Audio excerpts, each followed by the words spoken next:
ఈరోజు brothers pray for us, సహోదరులారా మా కోసము ప్రార్థన చేయుడి అని చెప్పి ఒక బలమైన దైవదాసుని యొక్క ప్రేయర్ రిక్వెస్ట్ ఇది, ప్రార్థన విన్నపం ఇది.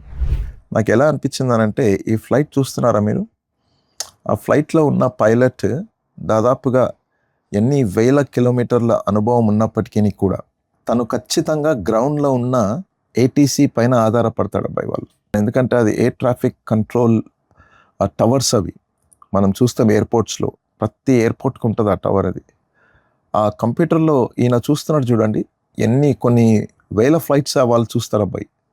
ఆ ట్రాఫిక్ పోలీసు రోడ్డు మీద ఎలా చేతులతోటి లేకపోతే ఇంతకుముందు చేసేవాళ్ళు, అలా ఇక్కడ ఉన్న ఏటీసీ వాళ్ళు ట్రాఫిక్ని కంట్రోల్ చేస్తుంటారు వాళ్ళు. సో తరచుగా వాళ్ళకి చెప్తుంటారు వాళ్ళకు ఎలా వెళ్ళాలో, ఏ స్థాయిలో ఉండాలో ఏంటి అని చెప్పి.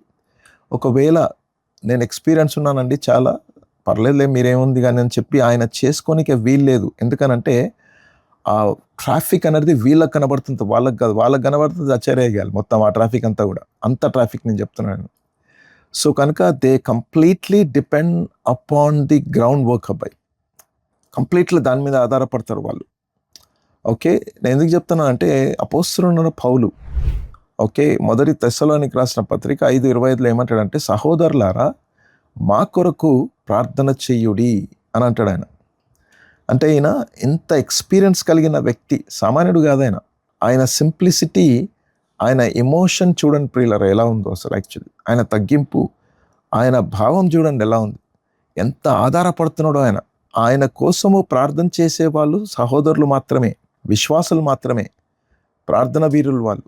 ఈయన అపోస్తలుడు, దేవుని యొక్క స్వరంను విన్నవాడు, స్పష్టంగా దేవుని యొక్క ప్రత్యక్షతలు చూసినవాడు, ఎంత ఆధారపడుతుంది చూడండి అసలు. Actually see the depth of need, దేవుడి సహాయము, ఆ డెప్త్ ఆఫ్ నీడ్ ఎంత ఉందో ఆయన గమనిస్తున్న విధానం చూస్తే అద్భుతం అండి అసలు. యాక్చువల్లీ ఈ సేవకుడి యొక్క ప్రార్థన విన్నపం అని చెప్పి అంటే, వి నీడ్ ప్రేయర్ వారియర్స్ అబ్బాయి మన జీవితంలో. ఒకరి కోసం ఒకరు ప్రార్థన చేయడం అనేది అది చాలా చాలా ప్రాముఖ్యమైన విషయం అబ్బాయి. ఎవరి బ్యాటిల్ వాళ్ళకు ఉంటుంది, ఎవరి తలనొప్పాలకు ఉంటుంది, ఎవరి పరిచర్య వాళ్ళకు ఉంటుంది, కానీ ప్రార్థన మాత్రం ఒక్కరి కోసం ఒకరు మనము చేయవలసిందే ప్రియులారా. ఎందుకండి, నిజంగా ఆయనకు ప్రార్థన అవసరతలు, ప్రార్థన యొక్క టీం ఎంత అవసరమో ఆయన చెప్పిన విధానంలో మనకు అర్థమవుతుంది చూడండి. 2 కొరింథీయుల రాసిన పత్రిక 11:26-27 చూస్తే, అనేక పర్యాయములు ప్రయాణంలోను, నదులలోను, దొంగలైనను, నా స్వజనులైనను, అన్యజనులైనను, పట్టణంలో ప్రయాసతోనూ, కష్టముతోనూ, జాగారములతోనూ, ఆకలి దప్పులతోనూ, ఉపవాసములతోనూ, చలితోనూ, దిగంబరత్వముతోనూ ఉంటిని. ఇంకా చెప్పవలసినవి అనేకములున్నవి. కనుక సహోదరులారా నా కోసం ప్రార్థన చేయుడి. That is the man of God అబ్బాయి, అర్థమవుతా? That is the man of God. కనుక సహోదరులారా నా కోసం ప్రార్థన చేయండి. వీటన్నిటికీ దేనికి భయపడొద్దు నేను, ఎక్కడ బలహీన పడొద్దు నేను, ఎక్కడ కూడా జంకొద్దు నేను. దేవుని కోసము నా పనిని తుదముట్టించాలి, నా పరుగు పందెంను తుదముట్టించాలి. నేను విశ్వాసంను కాపాడుకుంటూ ఉండాలి. వీటన్నిటిలో దేంట్లో ఇదిగో ఈ లిస్ట్లో విశ్వాసం కాపాడుకోవాలా నేను. ఎట్టి పరిస్థితుల్లో మాత్రం నేను కాంప్రమైజ్ కావద్దు. నాకు ప్రార్థన చేయండి నా కోసము అనే విధానంలో చూడండి, అద్భుతం అసలు. యాక్చువల్లీ రోమాపత్రిక 15:30-32 చూడండి. సహోదరులారా నేను యూదయలోనున్న అవిధేయులు చేతిలో నుండి తప్పింపబడి యెరూషలేములో చేయవలసి ఉన్న ఈ పరిచర్య పరిశుద్ధులకు ప్రీతికరమగునట్లు నేను దేవుని చిత్తం వలన సంతోషంతో మీ వద్దకు వచ్చి మీతో కలిసి విశ్రాంతి పొందినట్లు మీరు నా కొరకు దేవునికి చేయు ప్రార్థనల యందు నాతో కలిసి పోరాడవలెను అంటున్నాడు ఆయన. మన ప్రభు అయిన యేసుక్రీస్తును బట్టి, ఆత్మవలని ప్రేమను బట్టి మిమ్మల్ని బ్రతిమాలు కొనుచున్నాను అని అంటాడు ఆయన రోమా వాళ్ళకు. మీరు చూడండి, ఈయన తన బలహీనతను, తన అవసరతను చెప్పుట విషయంలో అసలు ఎక్కడ కాంప్రమైజ్ అవ్వట్లేదు అబ్బాయి. ఒక సేవకునికి ఉన్న పెద్ద బలహీనత ఏం తెలుసానంది? నామోషి. నన్ను గురించి ఎదుటి వాళ్ళు ఏమనుకుంటారో, నన్ను ఎప్పుడు హీరోనే అనుకోవాలి, వాళ్ళు వీరుడే అనుకోవాలి. వాళ్ళు అనుకునే వాళ్ళు ఉంటారు చూడండి అబ్బాయి, వాళ్ళ జీవితంలో నటన చాలా ఉంటుంది అబ్బాయి. యువర్ ఫెయిల్యూర్ ఈజ్ నథింగ్ అబ్బాయి, అది వీక్నెస్ కాదు, అది స్ట్రెంగ్త్. అది ఎందుకంటే మనం కూడా మనుషులమే. ఏమనుకుంటారో ఏమో, నేను ఫెయిల్ అయిపోతున్నాను అనుకుంటారేమో, నేను ఈ బలహీనతలో ఉన్నాను అనుకుంటారేమో, నాకు నా కుటుంబానికి ఈ పరిస్థితి వచ్చిందని చెప్పి నన్ను గురించి ఏమనుకుంటారో ఏమో అని అనుకునే వాళ్ళు ఉంటారు చూడండి అబ్బాయి. నిజంగా చెప్తున్నాను, you are not a man of God అబ్బాయి. నిజంగా దేవుని పైన ఆధారపడట్లేదు. లేఖనానుసారంగా నీ విశ్వాస పోరాటంలో నువ్వు లేవని చెప్పాలి. అసలు చూడండి, అపోస్తలుడైన పౌలు ఏమంటాడు తెలుసా? ఓకే, మీతో కలిసి విశ్రాంతి పొందినట్లును 32లో చూడండి, మీరు నా కొరకు దేవునికి చేయు ప్రార్థనలను నాతో కలిసి పోరాడవాలని అంటాడు ఆయన. అంటే దాని అర్థమైంది తెలుసా? నువ్వు ఒక్కడి పోరాడలేవు అబ్బాయి. నువ్వు కాని పని అసలు యాక్చువల్లీ ఇది మనకు ఒకరికొకరు కావాలా. మనం ఒకరు మనం ప్రార్థన చేసుకోవాలా మనం. అందుకనే మీరు చూడండి, మన ప్రభు అయిన యేసుక్రీస్తును బట్టి ఆత్మ నుండి ప్రేమను బట్టి మిమ్మల్ని బ్రతిమాలుకుంటున్నాను అంటాడు ఆయన. ప్రేయర్ రిక్వెస్ట్ చేయనికే అసలు సిగ్గుపడతాం మనం, నామోషపడతాం మనం, ఓపెన్గా మనం పంచుకోలేం. మనం ఏమనుకుంటారో అనుకునే విషయంలో చూడండి అబ్బాయి, చాలా తప్పది. Because you need warriors with you. గెలిచినట్టు కనబడుతుండొచ్చు నీకు, కానీ విజయాన్ని చూడలేవేమో నువ్వు. అసలైన విజయాన్ని, అసలైన ఆన్సర్ని నువ్వు పొందుకోలేవు. బికాస్ దేవుడు అట్లా జతపరిచిండు అబ్బాయి మనల్ని. అర్థమైనా? యేసు ప్రభు తన లేఖనాల ద్వారా మనల్ని అట్లా జతపరిచిండు. We should fight together. ఒకళ్ళ కోసం ఒకళ్ళు కావాలా మనకు. ఇప్పుడు చూడండి, Paul is a great man, great gifts, great experiences అబ్బాయి. అర్థమవుతున్నా? గొప్ప దైవ సేవకుడైన, గొప్ప వరాలు కలిగిన వ్యక్తి, గొప్ప అనుభవం కలిగి ఉన్నవాడైన, బ్రిలియంట్ ఇంటలెక్చువల్. యాక్చువల్లీ ఆయన మేధస్సును, ఆయన జ్ఞానమును కొట్టివేయలేము అసలు. యాక్చువల్లీ మనం బలమైన ఆత్మీయ వారియర్ అని చెప్పాలి, యుద్ధ వీరుడు ఆయన అసలు. యాక్చువల్లీ దేవుని చేత ప్రత్యేకంగా ఏర్పరచబడిన వాడు. అయినా సరే తనేమంటాడంటే, బ్రదర్స్ ప్రే ఫార్ మీ, నాతో కలిసి పోరాడండి అని అంటాడు ఆయన. నాతో కలిసి ప్రయాసపడదాం మనం. ఎక్కడో రోమాలో ఉన్నాడు ఆయన, రోమాని ఇంకా నేను చూడలే లేదని అంటాడు ఆయన అసలు. యాక్చువల్లీ అటువంటి దానికోసం కూడా ఎంత ప్రాకులాడతాడో, ఎంత ఇది అవుతాడో అబ్బాయి ఆయన. మీరు చూడండి, ఈ చెట్లు చూడండి అండి అసలు. యాక్చువల్లీ ఆ పైన కొండ ఉన్నది చూడండి, బలమైన గాలి ఉంటుంది అక్కడ. ఈ మధ్యలో మీరు చూస్తున్నట్టు చూడండి, ఇరిగిపోయిన కొమ్మల్లా కనబడుతుంది. అదొక పెద్ద కాలువ లాంటిది అన్నట్టు. అసలు వర్షం పడితే కొండ ఇక్కడ ఇరుకు పడితే అవన్నీ కూడా ఇట్లా మామూలుగా దాటుకుంటూ పోవాలి అక్కడి నుంచి. కానీ అవి మాత్రం, ఆ చెట్లు చూడండి మీరు, అది విచిత్రమైంది తెలుసా? ఎంత నిటారుగా, ఎంత చక్కగా నిలబడ్డే ఉండు అబ్బాయి. మీరు జాగ్రత్తగా చూస్తే అవి చాలా చాలా పవర్ఫుల్ అన్నట్టు. అవి ఆ చెట్లు అబ్బాయి సామాన్యమైనవి కావనట్టు. అంటే ఎక్కడ గాలి బాగా వీచుతుందో, ఎక్కడ నదులు అట్ట కొట్టుకుంటూ దగ్గర ఉన్న చెట్లు ఉన్నాయి చూడండి, ఆ చెట్ల యొక్క వేర్లు చాలా లోతు ఉంటాయి. అవి చాలా బలమైనవి అని చెప్పాలండి. ఎందుకు తెలుసా? జేమ్స్ హడ్సన్ టైలర్ గారు ఏమంటారంటే, at the timber line where the storm strike with the most fury the sturdiest trees are found అంటాడు ఆయన. అంటే ఎక్కడైతే బలమైన గాలి వీచుతుందో, బలమైన ధ్వని తుఫాన్లా ఉంటుందో, ఆ ప్లేసెస్లో ఉన్న చెట్లు ఉంటాయి చూడండి అండి, అవి సామాన్యమైన ఉండవు అని అంటాడు ఆయన. అంటే దాని అర్థం ఏంటి? ఎక్కడైతే బలంగా గాలి వీస్తుందో, ఎదురు దెబ్బలు తగులుతున్నాయో, బలమైన పోరాటం ఉంటుందో, ఆ వ్యక్తి యొక్క వేర్లను దేవుడు లోతుగా నాటి బలమైన సాధనంగా నిలబెట్టి వాడుకోనికనే అటువంటి పరిస్థితుల గుండా నువ్వు వెళ్తున్నావని చెప్పాలి.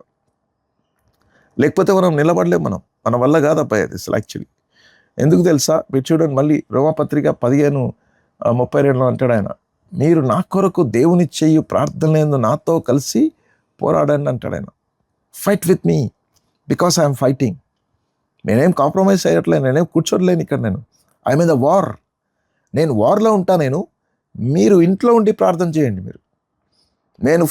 నాకు ఫేస్ కనబడుతుంది నాకు, కానీ నా వెనక మీ సపోర్ట్ నాకు చాలా అవసరం అంటాడు ఆయన. మన ప్రభు అయిన క్రీస్తును బట్టి, ఆత్మలోని ప్రేమను బట్టి మిమ్మల్ని బ్రతిమాలుకొనుచున్నాను అంటాడు ఆయన. ఏంటండి ఆయన బ్రతిమలాడేది? Who is this man? He can command people. అర్థం అవుతుందా? ఆయన ఒక కమాండర్ లాంటాడు ఆయన. అయినా సరే look at his humble life అబ్బాయి. దేవుని కోసం నిలబడే విధానం చూడండి, అది మన సేవకులమైన మనం నిలబడవలసిన విధానం అబ్బాయి. మీరు నాకు కావాలా, నేను మీకు కావాలా, అలా అందరం కలిసి ఒకరి అవసరత ఒకరితోటి మనకి ఎంత ఉందో మనకు అర్థమైతే ఆ వ్యక్తిని చూసే విధానం మారిపోతుంది. మనకు ఆ వ్యక్తితో మనకున్న సంబంధం మారిపోతుంది.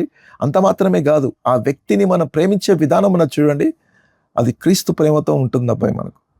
అలా ఉంటే ఏమవుతుంది తెలుసా, సమాధానంతో ఒక్కరి కోసం ఒకరు పోరాడుకుంటూ ఈ పరిచయలో ఒకరు తన్నుకుంటూ ముందుకు వెళ్ళిపోతుంటాం అబ్బాయి మనం.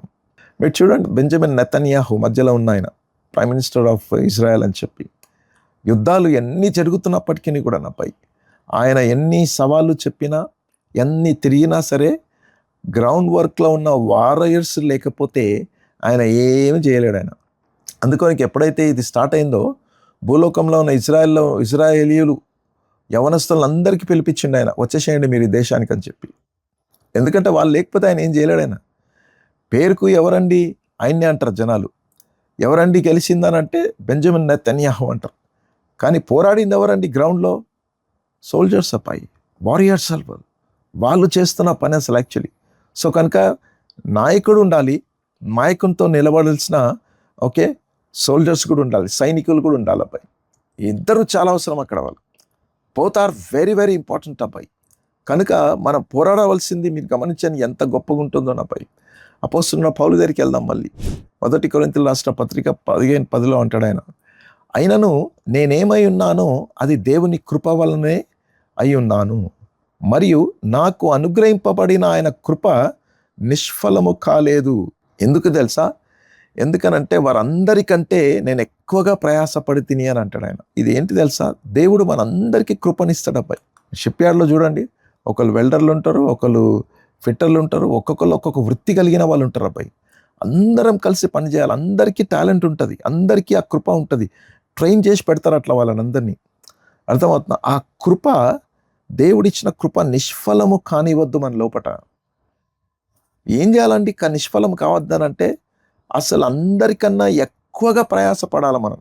ఎంత కృప దేవుడు మనకు అనుగ్రహిస్తే మనం అక్కడ నిలబట్టకు దేవుడు మన పైన ఆధారపడ్డాడు. మీరు ఆలోచించండి, అర్థమవుతుందా? So we should work hard అబ్బాయి, బాగా కష్టపడాలా, బాగా ముందుకెళ్ళాలి అసలు యాక్చువల్లీ. అపోస్తలుడైన పేతురు చెప్తున్న మాట చూడండి, 1 పేతురు 4:11 అంటాడు ఆయన, ఒకడు బోధించిన ఎడల దైవక్తులను బోధించినట్టు బోధింపవలెను. No compromise people. ఒకడు ఉపచారం చేసిన ఎడల, ఈ మాట గమనించండి, దేవుడు అనుగ్రహించు సామర్థ్యము నొంది చేయవలెను. ఆయన ఏమన్నాడు అక్కడ అపోస్తలుడైన పౌలు? దేవుడు కృపనిచ్చిందంట ఆయనకు, ఇంకెక్కువగా ప్రయాసపడనీకే. ఎంత అంటే అంతగా పరిచర్లో అన్లిమిటెడ్ అబ్బాయి, ఇది అన్లిమిటెడ్. అది వైఫై అనుకోండి ఇక మీరు పని చేయనీకేనబ్బాయి. ఇక్కడ ఏమనేమంటారు తెలుసా? సామర్థ్యమును దేవుడు అనుగ్రహిస్తాడంట. అది బోధించనికి కానీ, ఉపచారం చేయనికి కానీ, ఇంకా మరి ఏదైనా సరే God will give you the ability అబ్బాయి. ఇందువలన దేవుడు అన్నిటిలోనూ యేసుక్రీస్తు ద్వారా మహిమపరచబడును.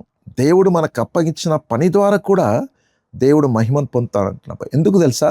ఆ పని ఇచ్చింది దేవుడే కాబట్టి, ఆ పనికి తగిన కృపను దేవుడు ఇచ్చిండు ఆయన, ఆ పనికి తగిన సామర్థ్యం కూడా దేవుడే ఇచ్చిండు కాబట్టి ఆయన మహిమపరచబడతాడంట. ఇప్పుడే కాదు, యుగములు మహిమయు ప్రభావమును ఆయన కుండులాగున మనం ప్రయాసపడాలి, మనం కష్టపడాలి అసలు యాక్చువల్లీ.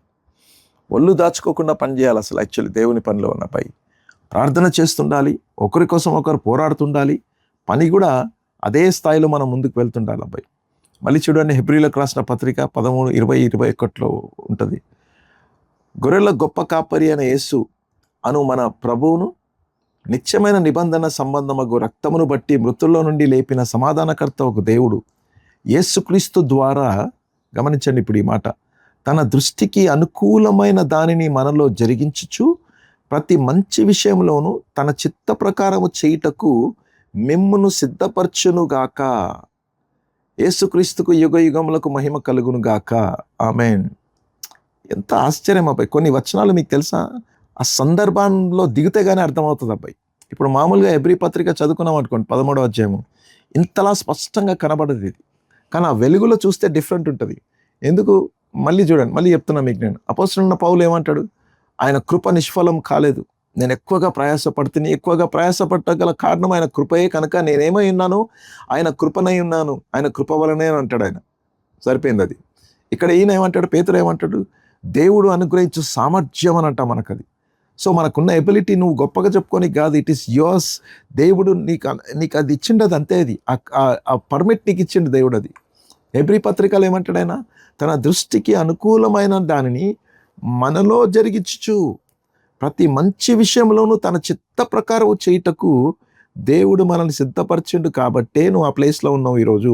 నేను ఈ ప్లేస్లో ఉన్నా. నేను పూర్తిగా దేవునికి అప్పగించుకొని పని చేయాలి అబ్బాయి. మనం రాత్రింపగలు దివారాత్రములు పిచ్చి పిచ్చిగా పని చేయాలి అసలు. యాక్చువల్లీ మనం ఒకసారి ఇది చూడండి అబ్బాయి, రీసెంట్గా నేను న్యూస్లో చూసినాను అబ్బాయి. ఇది ఈ కన్జర్వేటివ్స్ ఉంటారు కొంతమంది, మన స్ట్రీట్స్ అంతా క్లీన్గా పెట్టనీకే, అన్ని చేయనికే ఆ ప్లేస్కి వెళ్ళినంట. వాళ్ళు వెళ్ళిన తర్వాత ఇంకా రాలేదేంటి ఇక్కడ చేసేవాళ్ళు క్లీనర్స్ ఇంకా రాలేదని చెప్పి వాళ్ళ ఇంటికి ఫోన్ కనుక్కొని ఫోన్ చేస్తే వాళ్ళ పాప ఎత్తినంత ఫోన్. పాప ఎత్తి, ఏమైందమ్మా మీ ఫాదర్ ఇంకా రాలేదు పని దగ్గరికి ఇక్కడికనంటే, అదే ఇదంతా క్లీన్ చేయనికే చెప్తానంతానంటే, ఫాదర్ చనిపోయిండండి అని చెప్పిండంట. ఎందుకనంటే ఆ తీసే దగ్గర ఉన్న ఇన్ఫెక్షన్కి తట్టుకోలేక తన బాడీ ఆయన బ్యాక్టీరియాకి ఇన్ఫెక్షన్కి చనిపోయిండు ప్రియులారా.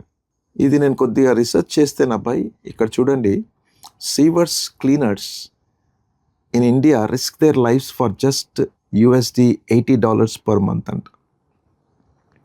కేవలం $80 కోసము వాళ్ళు చేస్తున్న పని చూడండి అండి అసలు. యాక్చువల్లీ ఎక్కడ దిగి ఆ మురికి అంతా కూడా పబ్లిక్ మురికి అంతా, అది పబ్లిక్ మురికి చేసుకున్న మురికి అదంతా. అది ఆ మురికిలో పడి తను క్లీన్ చేయకపోతే మన ఇండ్లు నిండిపోతాయి అసలు. యాక్చువల్లీ వాటన్నిటితోటి కదా. పాపపు యొక్క మురికి తీయనికే ఒక దైవ సేవకుడు తన ప్రాణం పెట్టినంతగా కష్టపడుతున్నామా అసలు మనం? నెల్సన్, నువ్వు ఎంత కష్టపడుతున్నావు నువ్వు అసలు యాక్చువల్లీ వాళ్ళని బయటికి తీసుకురానికి. అక్కడి నుంచి చెమట కూడా పట్టకుండా అంతగా ఉంటుంది మన జీవితాలు అసలు. యాక్చువల్లీ మనం తినే విధానము, మనం బ్రతుకుతున్న విధానము ఎలా ఉంటుందని ఆలోచించండి అసలు. ఆ చెత్తను తీయనికే వాళ్ళు అంత కష్టపడితే నిత్య నరకాగ్నికి వెళ్లకుండా ఒక ఆత్మను మనం రక్షణలోకి నడిపించుటకు ఎంత ప్రయాసపడుతున్నామండి మనం. వాళ్ళలో ఉన్న మురికి అంతా తీసేస్తున్నాం మనం. యేసు రక్తము చేత కడగబడినికే ఆ సత్యాన్ని తెలియజేయనికే ఏం కష్టపడుతున్నాం అండి మనం. వీళ్ళని చూస్తే నాకు అదే అనిపించింది, ప్రభా నేను ఎక్కడ కష్టపడుతున్నాను ప్రభా. ఒక మనిషి యొక్క ఆ పాపపు రుగ్మతులు పోనికే where is my hard work in that. నేను చస్తున్నాను దానికోసం. అసలు బ్రతుకుతున్నాం మనం సేవను పేరు పెట్టుకుని అబ్బాయి, మనం చావట్లే మనం అసలు. యాక్చువల్లీ ఎంతనంటే అవి $80 అని అంటే తర్వాత సంగతి. కానీ ఆ ఇన్ఫెక్షన్, ఆ మురికిలో చూడండి ఆయన చేసే పని అసలు. యాక్చువల్లీ ఏడున్నదండి మన మినిస్ట్రీ? ఒకసారి ఆలోచించండి. లూకాసు వార్త 22:39-42 వరకు యేసుప్రభు చెప్తున్న మాట చూడండి. తర్వాత ఆయన బయలుదేరి తన వాడుక చొప్పున ఒలీవ కొండకు వెళ్ళగా అనే మాట ఉన్న చూడండి అబ్బాయి. తన వాడుక చొప్పున అంటే యేసుక్రీస్తుకు ఒక ప్యాటర్న్ ఉంది, ఒక లైఫ్ స్టైల్ ఉంది. ఎవ్రీ డే ఆ టైంకు ఆ ప్లేస్కు ప్రార్థనలో ఉంటాడు ఆయన. అర్థమవుతా? అదొక లైఫ్ స్టైల్ అయినది. అది తన వాడుక చొప్పున ఎలా ఉందో మన వాడుక చొప్పున అబ్బాయి. రెండవది, ఒలీవ కొండకు వెళ్ళగా శిష్యులను ఆయన వెంట వెళ్ళిరి అనే మాట ఉన్న చూడండి. ఆ ప్రైవేట్ ప్లేస్ వరకు వచ్చే వాళ్ళు కేవలం శిష్యులు మాత్రమే. అసలు యాక్చువల్లీ ఆయన మేలు పొందుకున్న వాళ్ళు, అద్భుతాలు పొందుకున్న వాళ్ళు, స్వస్థతలు పొందుకున్న వాళ్ళు, చేపలు రొట్టెలు తిన్న వాళ్ళు లేరు. కోకొల్లలుగా ఉన్నారు ఆ టైంలో. మరి అక్కడ దాకా లేరుగా ఎవరు. అందుకొరకే శిష్యులను తయారు చేయడము సంఘంలో చాలా చాలా ముఖ్యం అబ్బాయి. Where are the disciples in your church అబ్బాయి? ఊరికే ప్రార్థనలు చేసి అద్భుతాలు స్వస్థతల వెనుక మీరు పడ్డారా, సేవ ఎక్కువ రోజులు పోదబ్బాయి. శిష్యులను తయారు చేసుకోండి దయచేసి. Disciples must be there. కనబడాలి, ఇట్లా చూస్తేనే కనబడాలి ఇంతమంది శిష్యులు ఉన్నారండి ఈ సంఘంలో అని చెప్పి. సరే, ఆ చోటు చేరి ఆయన వారితో మీరు శోధనలో ప్రవేశించకుండానట్లు ప్రార్థన చేయడని చెప్పిండు ఆయన. అర్థమవుతుందా? శోధనలో ఏం శోధననండి? ఏంటి ఆ శోధన? కాంటెక్స్ట్గా మనం గమనిస్తే చెప్పి వారి యొద్ద నుండి రాతిబేత దూరము వెళ్ళి మోకాళ్ళుండి, తండ్రి ఈ గిన్నె నా యొద్ద నుండి తొలగించుటకు నీ చిత్తమైతే, క్రూసిఫిక్షన్ గురించి చెప్తున్నాడు ఆయన. ఆ రక్తము, ఆ ప్రయాస, ఓకే, ఆ క్రయధనం గురించి చెప్పుకుంటూ నీ చిత్తమైతే తొలగించుము, అయినను నా ఇష్ట ప్రకారం కాదు, నా ఇష్టము కాదు, నీ చిత్తమే సిద్ధించునుగాక అని ప్రార్థించాననే మాట ఉన్నది చూడండి. మీరు శోధనలో ప్రవేశించుకున్నట్లు ప్రార్థన చేయడం చెప్పిండు ఆయన. మరి ఆయన శోధనలో ప్రవేశించుకున్నట్టు ప్రార్థన చేయటం గల కారణం ఏంటంటే తనకు ఒక లైఫ్ స్టైల్ ఉంది, ఎవ్రీ డే ఒక ప్యాటర్న్ ఉంది ఆయనకు. తన వాడుక చొప్పున తన జీవితాన్ని అలా సెట్ చేసుకున్నాడు, డిసిప్లిన్ చేసుకున్నాడు కాబట్టి ఆయన శోధనలో పడకుండా జాగ్రత్తగా పడుతూనే ఉన్నాడు ఎవ్రీడే. సరే, మూడో పాయింట్కి ఇక్కడికి వస్తే ఏంటండి అని అంటే, మన ఇష్టానుసారంగా బ్రతకకుండా, మనకు నచ్చినట్టుగా జీవించకుండా, మన సెల్ఫ్ సాటిస్ఫాక్షన్, మన ఈగో సాటిస్ఫాక్షన్, మనకి ఏది నచ్చితే అది చేసుకోకుండా, అర్థమవుతుందా, వెళ్ళకుండా దేవుడు నీకు దేనికి సామర్థ్యం ఇచ్చిండో, దేనికి నీకు కృపనిచ్చిండో, దేనికి నీకు ఆ బలంనిచ్చిండో నాపై, ఆ చిత్త ప్రకారంగా చేయుటకు ప్రార్థన చేయమని చెప్పిన. What is your call? ఆ వీధుల్లో ఎందుకు పెట్టింది దేవుడు నిన్ను అక్కడ? మురికి జీవితాలను ఎంత తవ్వుతున్నాం మనం అసలు? యాక్చువల్లీ ఎంత ప్రయాసపడుతున్నాం వాళ్ళ కోసం మనం. కొంతమంది పని వాళ్ళలాగా బ్రతుకుతున్నాం మనం, అంతే. జీతగాళ్ళు ఉంటారు చూడండి అబ్బాయి, అలా ఉంటారు కొంతమంది సేవకులు అబ్బాయి. నీ వాడుక చొప్పున దయచేసి మన జీవితాలు సెట్ చేసుకున్నాం అబ్బాయి. ఎవ్రీడే శిష్యులు ఉండాలి మనకు. అప్పుడే మనం శోధనలో ప్రవేశించకుండా దేవునికి ఇష్టమైన రీతిగా మనము పరిచర్య చేయుటకు సహాయం చేయమని అనుదినము మన జీవితాలకు సమర్పించుకొని వెళ్తుంటే ఆశ్చర్యంగా దేవుని నడిపిస్తాడు అబ్బాయి. అందుకొనకే అపోస్తలున్న పౌలు ఎఫెసీలకు రాసిన పత్రిక ఒక్కసారి అడగలేదండి, ఎన్నిసార్లు అడిగిండో ఈ మాట. 6వ అధ్యాయం 19-20 నుంచి, మరియు నేను దేని నిమిత్తమై రాయబారినై సంఖ్యలలో ఉన్నానో ఆ స్వార్థ మర్మమును ధైర్యంగా తెలియజేయుటకు నేను నోరు తెరచినప్పుడు దానిని గూర్చి నేను మాట్లాడవలసినట్టుగా ధైర్యంతో మాట్లాడుటకై వాక్శక్తిని నాకు అనుగ్రహింపబడినట్లు నా నిమిత్తమును పూర్ణమైన పట్టుదలతో విజ్ఞాపన చేయిచు మెలకువగా ఉండుడి అని అంటాడు ఆయన. వావ్! కారాగారంలో ఉన్నాడు ఈయన. సామాన్యమైన ప్రిజన్ ఉండవండి ఆ రోజుల్లో. ఏసీ ఉండదు, ఫ్రిడ్జ్ ఉండదు, ఏముండి చావదు అక్కడ ఆ రోజుల్లో. ఆ చీకటి గదిలో కూర్చొని అబ్బాయి, పగలైతే వెలుగు, రాత్రి అయితే చీకటే. అక్కడ ఎలకలు, భయంకరమైన వాసన, అటువంటి ప్లేసెస్లో ఉండి తను ఏమంటాడు తెలుసా? నేను దేని నిమిత్తమై రాయబారినై సంఖ్యలలో ఉన్నానో ఆ స్వార్థమము ఇంకా ధైర్యంగా తెలియజేయాలంట. ఎందుకు నాయనా నీకు? ఇంకా లోపటే ఉంటావు, బయటికి రావా ఇక? ఆయన చింత లోపట ఉండి ఆయన స్వేచ్ఛగా రాస్తుంటే, బయట ఉండి కూడా బానిసలుగా బ్రతుకుతున్న వాళ్ళ పట్ల ఉంది ఆయన భారం. ఆయన చైన్స్ కాదు ఆయన భారం, బయట ఉన్న పాపపు చైన్స్ తోటి కట్టబడిన వాళ్ళు ఉన్నారు చూడండి, అది ఆయన భారం. ఆయన ప్రిజన్లో ఉన్న భారం అది కాదు. ఆయన భయమే కాదు అసలు. యాక్చువల్లీ బయట ఉండి కూడా సేవ పేరుతో ప్రిజన్లో ఉన్న వాళ్ళు ఉన్నారు చూడండి, అది వాళ్ళ గురించి ఆయన బాధ. నా నిమిత్తమును అని అన్నాడు ఆయన. నా కోసమే కాదు, మీకోసం కూడా చేసుకుంటూ ప్రయాసపడుతూ నా నిమిత్తమును పూర్ణమైన పట్టుదలతో బాబు విజ్ఞాపన చేయండి ఆయన అంటాడు ఆయన. విజ్ఞాపన చేయండి అని చెప్పి. కమాన్ పీపుల్, ఈ సేవ ఇలా చేయాలబ్బాయి చేస్తే అసలు యాక్చువల్లీ ఈ వాక్యాలు తవ్వుకుంటూ వెళ్తుంటే మామూలుగా ఉండే అసలు. సరే రండి, ఆయన మళ్ళీ కొలసీలకు రాసిన పత్రికల్లో కూడా ఇదే బాధ అయినది. 4:3-4 చూడండి. మరియు నేను బంధకంలో ఉంచబడుటకు కారణమైన క్రీస్తు మర్మమును గూర్చి నేను బంధింపవలసిన విధముగానే ఆ మర్మమును వెల్లడిపరచునట్లు వాక్యము చెప్పుటకు అనుకూలమైన సమయము దేవుడు దయచేయవలనని మా కొరకు ప్రార్థించుడి.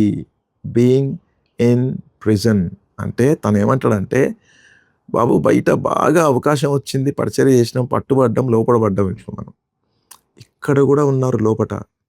ఫిలోమోన్ ఉన్నాడు నా పక్కనే, తిమోతి కూడా ఉన్నాడు ఇక్కడే, ఎపఫ్రా ఉన్నాడండి ఇక్కడే.